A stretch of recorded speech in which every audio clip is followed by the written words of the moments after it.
여러분 반갑습니다. 현월 스님입니다. 오늘은 유마경 강의 세 번째 시간이 되겠습니다. 교재 16페이지 펴시고요. 유인물도 같이 준비해 주시면 좋겠습니다. 자, 읽어보겠습니다.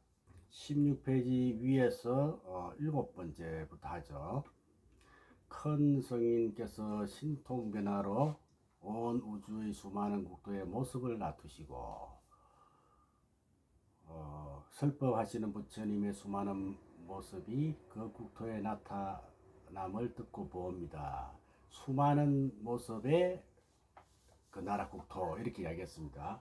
이게 이제 1100억 화신인데 수많은 모습으로 이렇게 미국에서 부처님을 조성하면 꼭 그 불상 모습 미국 사람 닮았거든. 성지순례, 인도 성지순례 가보면은 그 불상이 꼭 인도 사람 같아. 그죠? 미얀마 가면 또 수치 여사 닮았고, 그죠? 중국에 가면 또 그렇고, 일본에 가도 그렇죠. 사무라이 닮았어. 꼭. 자, 우리 경주 남산에 가면 돼. 통일신라 이전이죠. 그때는 휴대폰도 없고, 전화기도 없고, 그죠? TV도 없고, 인도 갔다 온 사람도 없고, 그죠? 그래서 어떻게 우리 시골 할머니처럼 소박한 어머니 모습으로 또 불상을 만들어 놨거든. 이제 그게 다 각기 다른 국토에서, 수많은 국토에서 신통 변화로 나타낸 것이다. 이런 이야기입니다. 그러니까 부처님은 수많은 모습으로 나타나셨다. 각 나라마다 부처님 모습이 다르게 나타났다.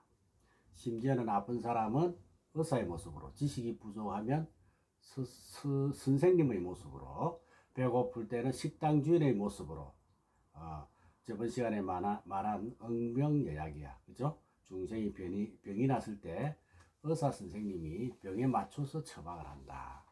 맞춤식이다.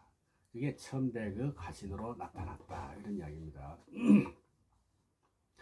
부처님의 크신 법력 뛰어나시고 법제로서, 법제는 뭡니까? 법을 제물로 재산에 비유를 한 말이죠. 진리라고 하는 재물을 가지고, 그죠? 진리가 당장 뭐 수행한다고 돈이 되느냐 뭐 이런 말을 하는 사람도 있습니다. 법 다르고 밥 다르다 그랬죠. 밥 많이 먹으면 밥통, 법 많이 닦으면 법통이라 그러는데, 밥통이 되면은 놀림을 당하지만 법통이 되면 존경을 받아. 밥은 한 끼 배를 부르게 하지만 법은 그 사람의 인생이 달라진다. 이런 이야기입니다. 중세 보시하시 모든 진리의 길은 진리의 깊은 내용을 잘 깨달으시어 제일 가는 진리의 법 성취하셨네. 부처님께서 법을 성취하신 분이다. 이런 이야기죠. 모든 법에 자제하심 얻으셨으니 머리 숙여 법왕님께 큰절 올리옵니다. 법왕이 뭡니까? 법왕은 진리의 왕. 부처님은 진리의 왕이다. 법왕이다. 이 말입니다. 법은 본디 있지도 않고 없지도 않은 것이나 인연으로 모든 법이 생겨났습니다. 반야심경에 불생불멸 불구부정 부정불감, 나는 것도 멸하는 것도 아니고 더러운 것도 깨끗한 것도 아니고 늘어나는 것도 아니고 줄어드는 것도 아니다. 이런 말을 듣고 이해 못하는 사람들은 그게 무슨 개변이냐 이렇게 이야기합니다. 여러분들 주머니에 돈이 있고 없고 해서 그렇다고 우주가 눈 깜짝 안 하죠. 옛날 어른들이 세숫대에 물 많이 쓴다고 뭐라 그랬어요. 그런다고 바닷물이 늘고 줄고 합니까? 그죠? 진리에서 보면 그건 아무것도 아니다. 우리가 당장 생활 속에서 늘고 줄고 하는 것 같지만 죽고 살고 하는 것 같지만 여러분들이 나고 죽는다고 이 지구가 망하느냐? 그게 아니다. 이것을 크게 보면 모든 것이 다 불생불멸 불구부정 부정불감이다. 이게 바로 인연법이다, 공이다, 중도다 이렇게 이야기가 되는 것이죠.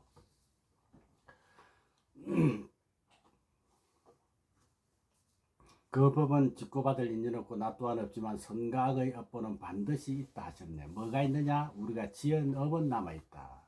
업, 행위, 행동, 그죠? 이것이 쌓여서 음력이 되는 것이죠. 좋은 것은 선업이 되고 나쁜 것은 악업이 된다. 그래서 신구의 삼업 이 세 가지를 조심하라는 얘기가 항상 입 조심, 몸 조심, 생각 조심하지 않으면 나쁘게 생각하고 나쁘게 말하고 나쁘게 행동하면 남들이 비난하죠. 업이 남아있는 것이다. 악업이. 좋게 하면 공덕이 되어서 사람들에게 존경을 받고 칭찬을 받고 하는 것이죠. 이게 바로 업이 남아있는 것이다. 그죠? 보리수 아래 마군 항복 받으시고 감로 같은 hen탈질만 얻어 성불하셨네. 누가? 부처님이 성불하셨고 마음과 뜻과 식이 모두 고여 생각을 말하겠죠. 여기서는 생각을 모두 고요히 하여 삿된 견해 잘못된 수행하는 외도를 굴복시키고 네 가지 성스러운 진리 세 번 설하시니 그 법 본래부터 청정한 것이라네. 이게 이제 부처님 일생과 관련되는 내용인데 외도들을 굴복했다는 말은 가섭 사명제를 부처님이 제도를 했죠. 유인물 1번 보시고요. 우루벨라 가섭, 나제 가섭, 가야 가섭, 이 가섭 사명제를 제도했습니다. 두타 제일 가섭이 아니고 가섭 사명제를 제도했는데 이 사명제가 당시 인도에서 가장 세력이 큰 그런 종교단체였죠. 거기에는 왕들도 많이 있었어요. 조그마한 나라들이 많았으니까. 근데 부처님께서 그 사람들한테 가서 형부터 시작해가지고 세 사람 다 교화시키거든.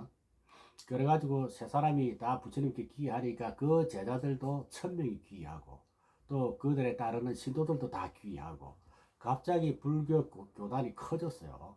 인도 전역에 알려지게 된 계기가 되기도 했죠. 이게 바로 외도들을 굴복시키고 또 사승제의 법문을 고집멸도 법문을 세 번 했다.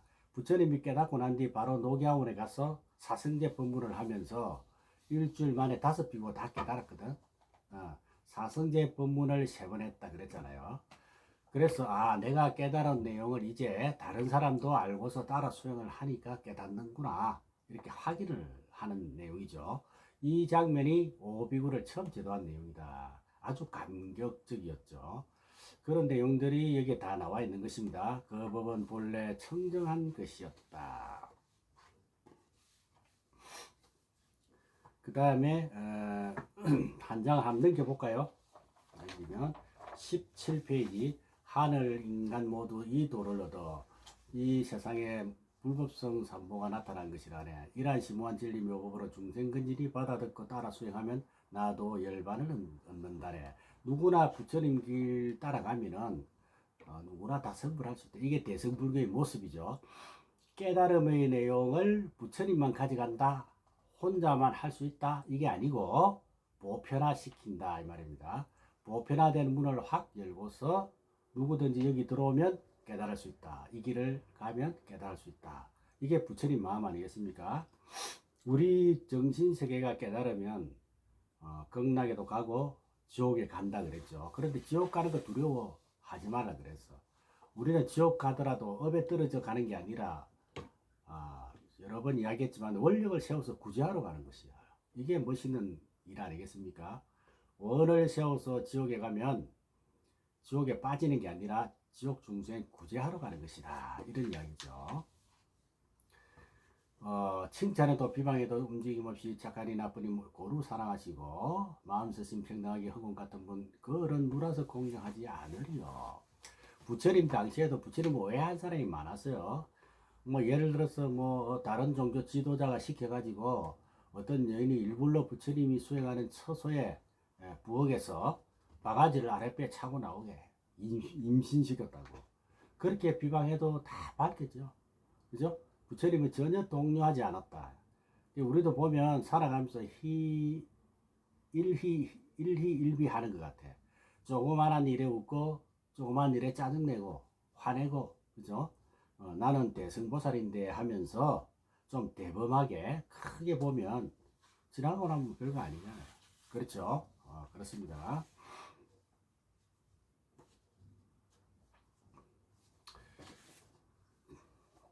그 다음에 나고 중주금 제도하는 대의사의 왕이시고 부처님이 그렇다는 말이죠. 끝없는 공덕바다인 부처님께 큰절 올립니다. 칭찬에도 비방에도 움직임 없이 착한 이와 나쁜 이를 고루 사랑하시며 마음 쓰심 평등하기 흥원 같은 분, 이 여론 그 누라서 공경하지 않으리요. 자그마한 우주의 산 닷집이라 그랬죠. 우주의 우산 부처님께 바쳤더니 그 속에 온 우주 나타내시어 천국영웅 신장들이 사는 궁전이며 근달바 소락 야차들의 세계까지 이 세간의 온갖 것 다 보게 하시니 부처님의 10가지 심력 공부했죠. 그죠? 심력 18불공법 뭐 이렇게 나옵니다. 15번 정도 나온다고 제가 말씀을 드렸죠. 10가지 힘의 신동변화로 보여주신 것, 이것 보고 대중들이 그 희화함을 찬탄하오니 희우하다, 참 드문 일이다, 우리가 희한하다 그러죠. 아직까지 있지 않은 일이다 해서 미정류 그렇게도 말하죠. 이 드물 희자거든. 참으로 드물다. 희유함을 찬탄하오니 저 또한 부처님께 큰절 올리옵니다. 법왕이 있은 부처님은 중생들이 귀의하는 곳. 중생들이 기할 곳은 부처님 법이에요. 그러니까 기불, 기법, 기성 하잖아. 그죠? 기법. 부처님이 보는 이는 모두 다 기뻐하며 저마다 자기 앞에 계신다 하니 이것은 부처님만 가지신 특별한 능력이라는 18불공법이 나오죠. 18불공법.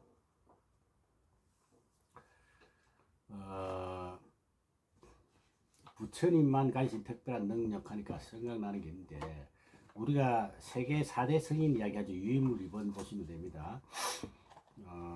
부처님을 포함해서 공자, 예수, 소크라테스 그분들 삶을 보면 말이죠.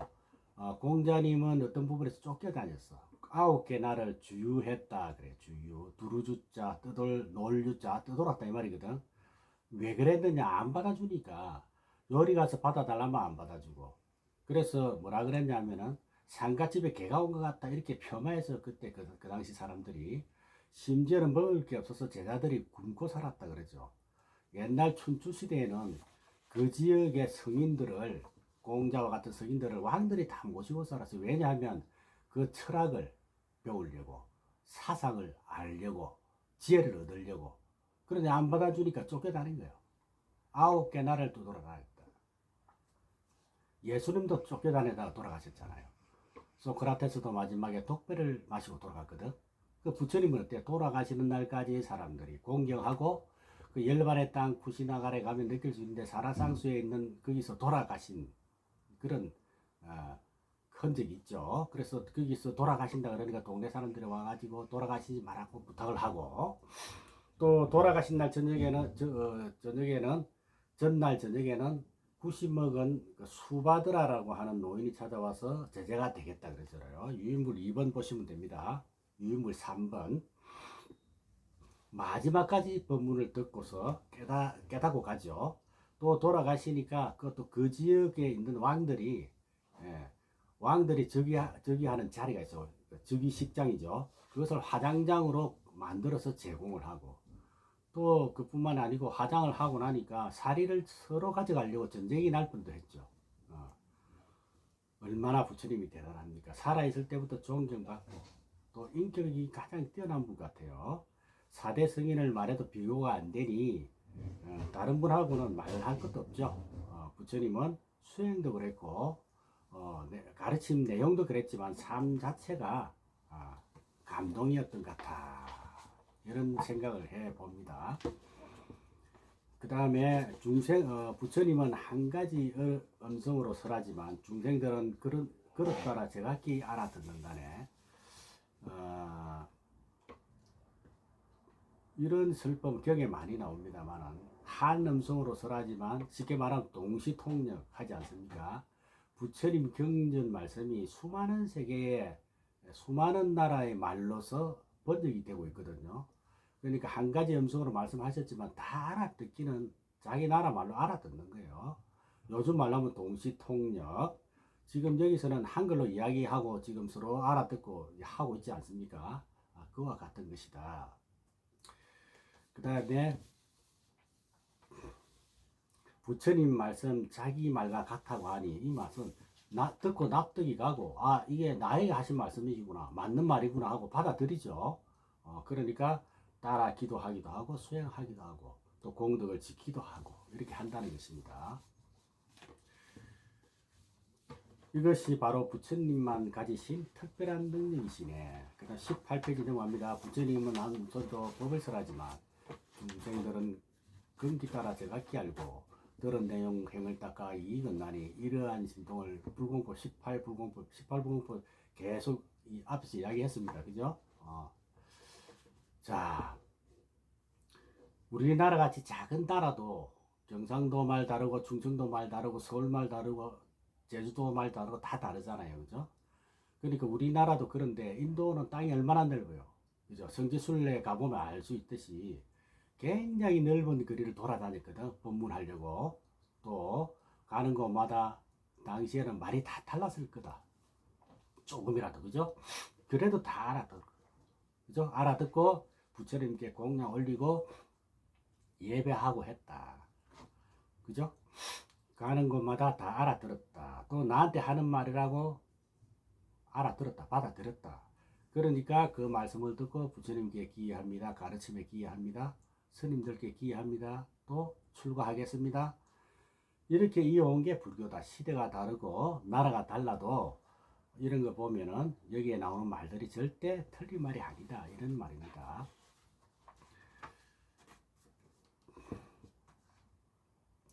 부처님은 한 소리로 법설하지만 두렵다는 이 없고 기쁘도 하며 어떤 일은 의심컨고 어떤 일은 싫어도 하니 이러한 특별한 신동력이 건 불공법이라네. 아무리 좋은 말이라도 그것을 듣고서 싫어하는 사람도 있겠죠. 어떤 제자는 그랬다는 거 아니에요. 부처님이 돌아가셨다 이러니까 아이고 잔소리 안 들어서 좋다. 그런 사람도 있다는 거죠. 살다 보면 그죠? 심령으로 정진하신 분께 큰절 올립니다. 두려움 없는 분께 큰절 올립니다. 특별한 신동력을 가신 분께 큰절 올립니다. 천상 인간의 큰 스승께 올립니다. 천상 인간의 큰 스승은 천인사죠. 그죠? 천인사 열의 10호 중에서 천인사 번뇌 얽힌 분께 큰절 올립니다. 저 언덕에 이런 분께 큰절 올립니다. 중생제도 하는 분께 큰절 올립니다. 생사를 떠난 분에게 올립니다. 중생 오고 가는 곳을 모두 아시고 중생이 온다 이거는 뭐죠? 진리의 세계에서 오신 분 열애죠. 또 가는 곳 진리 세계로 가는 분을 선서라 그래요. 그죠? 중생이 오고 간다.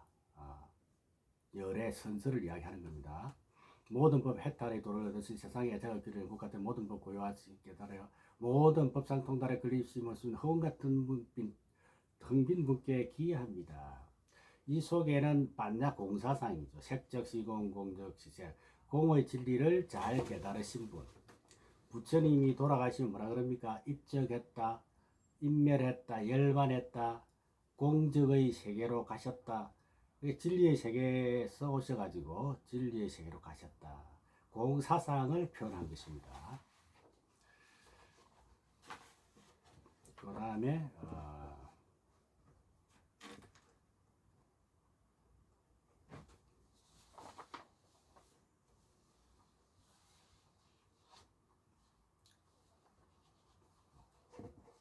읽어볼까요? 그때 장자들 보적이 이 개송을 읊은 후 부처님께 말씀드렸다. 이 부분은 그냥 읽어보시면 됩니다. 넘기겠습니다. 자, 19페이지 볼까요? 위에서 7번째부터 하겠습니다. 보저가 중생을 위하여 보살이 불국토를 취하느니라. 누구를 위해서? 중생을 위해서. 부처님이 존재하는 이유가 뭐냐? 절 받으려고 합니까? 공양을 받으려고 합니까? 그게 아니죠. 부처님은 중생이 있기 때문에 부처님이 계신 것이다. 왜 그러냐 하면 중생을 빨리 깨우쳐가지고 부처님 되게 하려고 하는 것이죠. 그 이야기입니다. 그랬을 때 그분들이 존재하는 이유는 바로 중생을 이롭게 하고 단지 이롭게 이익되고 이롭게 하는 정도가 아니라 깨닫게 해서 성불시키는 것이다. 바꿔 말하면 중생이 없으면 부처님이 필요 없다. 그런 이야기입니다. 왜냐하면 보살은 교화할 중생을 따라 불국토를 갖는 것이며 스스로 조복함에 따라 조복할 중생 따라 불국 돌아가는 것입니다. 조복이라는 것은 마음을 다스린다는 말이죠. 악한 마음을 부드럽게, 썩내는 마음을 웃는 마음으로, 잘못된 마음을 바른 마음으로 이렇게 다스린다, 이런 뜻이 되겠죠. 그 다음에 중생들이 마땅히 어떤 국토로서 부처님의 지혜에 들어갈 것인지에 따라 불국토를 갖는 것이고, 중생들이 마땅히 어떤 국토로서 보살의 경기를 일으키는지에 따라 불국토를 갖느니라. 왜냐하면 보살의 청량국토를 갖는 것은 다 중생을 이익되게 하기 위함이다. 보살이 불국토를 갖는 것은 모든 중생을 불국토로 안내하려고 그러는 것이다, 이런 뜻입니다. 제도하려고 하는 것이다. 이익되게 하려고 하는 것이다. 마치 어떤 사람이 빈 땅에 집을 지으려 하면 별장이 없지만 만일 허공에 집을 지으면 지을 수 없듯이 보살도 이와 같아서 중생을 제도하기 위해 불국토 갖기를 원하는 것이다. 그러므로 불국토를 갖기 원하는 것은 허공에 집을 지으려고 하는 것은 아니다. 우리가 건물로 생각해가지고 형상 있는 법당을 생각하지만 유마경에서는 이 법당을 마음의 법당을 이야기하는 것이죠. 그래서 어떤 게 법당이고 불국토인가?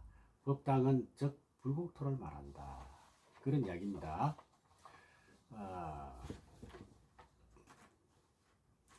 그 다음 한번 볼까요? 보즈가 마땅히 하라 고든 마음이 보살의 극락정토이니, 이게 나오죠. 고든 마음, 마음이죠. 마음이 보살의 극락정토라 그러죠. 정토가 불국토죠. 그래서 고든 마음이 보살의 극락이니 보살이 부처될 때 정직하고 성실한 중생들이 그날에 나타난다. 마음이 극락이다 하는 그 말입니다. 기쁜 마음이 보살의 정토니 보살이 부처될 때 공덕 같은 중생들이 그날에 와서 태어난다. 보리심이 보살의 정토이니 보살이 부처될 때 대선 중생들이 그날에 태어난다. 이해가 되시죠? 이제 마음이 극락이라는 것은 이 유마경에서 하는 말이다. 그 다음에 보시하는 것이 보살의 정토이니 보살이 부처된 능이 그 기쁜 마음으로 보시하는 것이 그날에 와서 태어나느니라. 그 다음에 계행을 지키는 게 보살의 정토이니 쭉 나오죠. 그 다음에 욕된 일을 참는 게 보살의 정토고, 끊임없이 노력하는 게 정진하는 것이 보살의 정토고, 선정 닦는 것이 보살의 정토고, 그죠? 이게 선정은 마음을 쉬는 거랬는데 몸과 마음이 하나 되는 거, 이건 이제 집중이죠. 지혜 닦는 것이 보살의 정토니 보살이 부처될 때 이미 바른 선정에 들어간 중생들이 그날에 태어나니라. 이 6가지는 육바라밀이죠. 이건 뭘 이야기하느냐? 육바라밀을 닦는, 육바라밀을 수행하는 것이 보살의 정토다, 이런 이야기를 하는 것입니다. 그 다음에 4가지 한량없는 마음, 사무량심이죠. 사무량심의 보살의 정토이니 보살이 부처될 때 사랑하고 부자여기고 기뻐하고 이를 용서하는 중생들이 그 나라에서 태어난다. 이 말은 사무량심을 행하는 그 자체가 보살의 정토라는 뜻입니다. 자,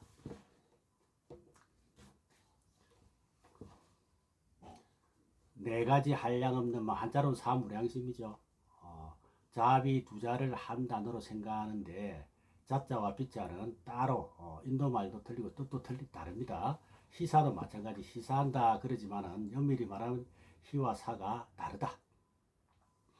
그래서 유인물 9번 보시면 자의 마음은 사랑하는 마음, 고마워하는 마음, 감사하는 마음, 그죠? 유인물 9번에 그렇죠. 그 다음에 비의 마음은 위해주는 마음, 양보하는 마음, 배려하는 마음. 그 다음에 한자로는 발고 열악이죠. 고통을 뽑아주고 즐거움을 또는 행복을 전해준다. 유인물 10번 보시면 되죠. 또 유인물 11번 어때요? 희사. 희는 뭐냐면은 기뻐하는 마음이죠. 같이 기뻐하는 마음. 사촌이 땅을 사면 배가 아프다. 이건 희의 마음이 아니죠. 요즘은 어떻게 되느냐? 사촌이 땅을 사면 같이 기뻐하고 축하해 줘야 됩니다. 결혼을 한자로 기쁠 희자 2개를 쓰는 이유도 둘이니까 곱으로 기쁘다는 뜻이겠죠. 이 문장도 제가 오늘 카톡에 올려놓겠습니다. 그 다음에 누가 시주하거나 누가 상을 받으면 배 아파하지 말고, 그죠? 아낌없이 축하해주고 찬사를 해준다. 이게 희고, 사는 마음을 비우는 것이에요. 마음을 욕심내지 않는 것, 집착하지 않는다. 이게 사의 마음이죠. 버릴 사자, 자기의 나쁜 것을 비우고 버린다. 사무량심은 누구의 마음이냐? 보살의 마음이다. 그러니까 발보리심, 진리를 구하려고 하는 마음을 가진 사람이 넓은 마음을 가져야 되겠죠. 자기 마음에 꼭 채워야 된다 이렇게 생각하면은 이미 사무량심 보살의 마음에서 벗어나는 것이다. 그래서 자꾸 마음을 비우는 연습을 해야 됩니다. 생각을 줄이고 자꾸 경전을 읽으면 진리의 말씀이 들어오니까 진리의 마음이 채워지겠죠. 이 자체로 보리심이 되는 것이다. 유물 13번 보시면 대자대비 간센보살, 여러분 잘 아시죠? 자비 희사할 때 자비는 간센보살을 의미하고, 그 다음 희사는 대희대사는 어떤 보살이 있냐? 대세지 보살이 되겠죠. 그래서 제가 참고로 말씀드렸습니다. 오늘 공부 여기까지 하겠습니다. 여러분 성불하십시오.